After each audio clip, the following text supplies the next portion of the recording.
This is Local Edition. I'm Brad Pomerance in our Los Angeles bureau. Today we are joined by the mayor of Carson. His name is Albert Robles. And I have to tell you, if you have not been to Carson lately, you need to go because this city is hopping.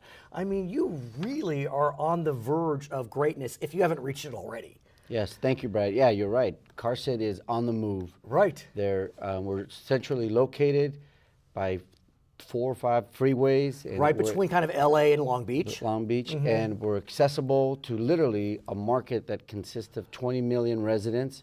Our population is only 100,000, Nice. but within a 25-mile radius, we have a population that's just enormous, and we're ready for business. Right, and I want to talk about some of these opportunities. I'm sure that Carson was a little disappointed when the NFL chose Englewood over Carson, but you're not going to worry about it. You're going to move forward, and you're already moving forward. The site that you were looking at was about 157 acres. Correct. And you want to do something with it. Yes. What do you plan on doing? Well, right now, we have an exclusive negotiating agreement with the second largest mall developer in the United States, Maestridge. Sure. And we're hoping to finalize the agreement and have a development agreement in place within the next 30 to 60 days. And when you say mall, do you mean a traditional mall or outlets? It's an outlet mall, but not just any outlet mall. Tell me. It's a high-end fashion outlet mall with Prada, the high-end Wow. fashion stores. And we're excited about that. And in the past, there have been other proposals that have come Right. before us, but what happened as a result of this NFL process that the city went through is that for the first time in the city's history, we now own that land free and clear. How? It was always in private hands. It was a former landfill, and it had been bought and purchased and acquired by Sure. different entities. But when the Chargers and the Raiders were Right. proposing the football stadium, the city of Carson, had already been considered for football stadium Sure. in the past 20 years, at least twice. And we had a plan with the owner of the land, which was not the city, to build mixed-use development, which included an outlet mall. And we're like, well, we're on track to move this forward, and we don't want to be sidetracked by this NFL proposal. So as a condition of dealing with the Chargers and the Raiders, we said, well, if you're so confident that we're going to get the football stadium, if we don't, we get the land free and clear. And they said, okay. So you bought it. So we got it for free. We didn't buy it. We just got it for free. It's pretty phenomenal. And, it's one of the things that isn't highlighted. But Right. In April of this year, Sure. the city, its reclamation authority, acquired the 157-acre site free and clear without any encumbrances. And Do you we need own to it. remediate because it was a landfill? Well, so it's pretty much remediated. Okay. When we were going through the NFL process, we knew from the previous owner that the land was pretty much ready for development. Okay. All the methane gas extraction system is already in place. The groundwater recovery system is already in place. The only thing left is to put a top liner on top. Right. And that depends on what's going to be constructed on top. Are you going to get one of those concrete liners that will take water in and percolate it nicely into the groundwater basin? Well, no, it's going to be a liner that's impenetrable. It's not going to allow any water to seep in because So we don't want it to will come you into collect the landfill. it? Yes, and it'll be run off and captured and treated. Perfect. Yes. Nice, Yeah, nice. phenomenal. Okay, so that's one opportunity, but Yes. we're not done. There are more opportunities in Carson. Oh, little boys and big boys are going to enjoy this. Why don't you tell us? Yeah. Well, I was just going to say, and the NFL please. site was 157 acres. Right. The mall, the outlet mall, Yeah. is only for Oh, 60 acres. okay. So we then put out a Please. RFQ for a master developer for the Request balance. for proposal. Yes.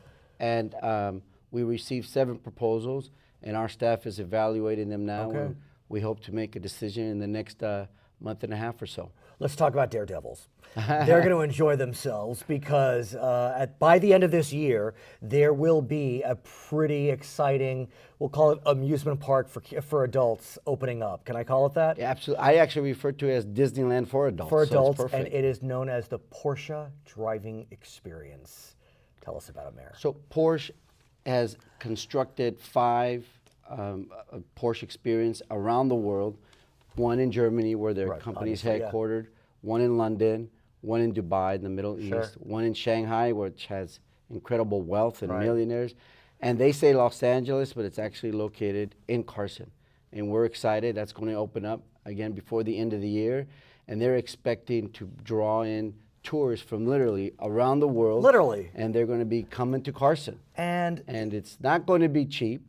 And but it's going to draw people from all over the world so it's to a Carson. Course. Yes. And there's a dynamics area, a handling circuit, low friction circle, low friction handling circuit, kick plates. You can drive Boxsters, Caymans, 911 turbos, GT3s. This is for real. And they actually have a Porsche museum on site there, and there's a 4-star restaurant on the property. Carson's first, so we're excited about that. Land? I mean, you're not built out? No, we're not built out. We're actually one of the few communities in the entire South Bay that still has land ready and available for development, and it's due in part to our history. Carson used to be literally the dumping ground for LA County, so we had more landfills per square mile than any other city around. So this land that was former landfill went undeveloped because it was so expensive to remediate the property. Hence, we have these vacant lots. But now, with the value of land being as high as it is, it now makes economic sense for developers to come forward and say, hey, we will treat in a remediate. The contaminated site, and we will deal with it, and we can build on it. So my daughters are soccer players. Yes. And we love going to StubHub Center because you got a great soccer stadium at Cal State Dominguez Hills. I like to say it's the best in the world. It really is phenomenal. There's a lot of energy. It creates kind of an excitement the way it's built. Right, But it gives you this intimate sense. It's small. It's big enough for big events, but it's a small, intimate venue that you feel you're right there. But here's another example of how you have land to build out, because on the Cal State Dominguez Hills campus, there are 2 plots, one right next to StubHub, 29 acres, a smaller one that's 4 acres, and then a much larger one on the other side of campus, 89 acres. Yes. Cal State Dominguez, which is entirely within the city of Carson, is one of literally a handful of universities in the state, either UC or Cal State, that has still room for growth and expansion. And I've met with the president of Cal State Dominguez, and he's excited at the prospect that within a very few short years, that Cal State campus population, in terms of its student population, is going to increase significantly, and they're going to need more student housing. Right, so that could be that 89 acres possibly. Correct. What about the part next to the StubHub Stadium? It's about 29 acres. I mean, parking can be a little tricky now, but not too bad. Well, that's the one complaint that we don't have about the StubHub, that parking, because it's so much space is available. It's pretty good. Yeah, but so what we're looking to do, or what the university is exploring, is because that corner is centrally located, very close to the 91 freeway and off of Avalon Boulevard at Key Street, to do a mixed-use development there, which will include some restaurants, stores. For students, for the community, for both? For the community and the students, for both. And it's exciting. There's a lot happening. You know, most cities in the South Bay are fully developed, and they're wondering what's coming next, but here in Carson, we're excited. Yes. Congratulations. He is the mayor of Carson. He is Albert Robles, and he is joining us from our Los Angeles bureau. My name is Brad Pomerance. It's Local Edition.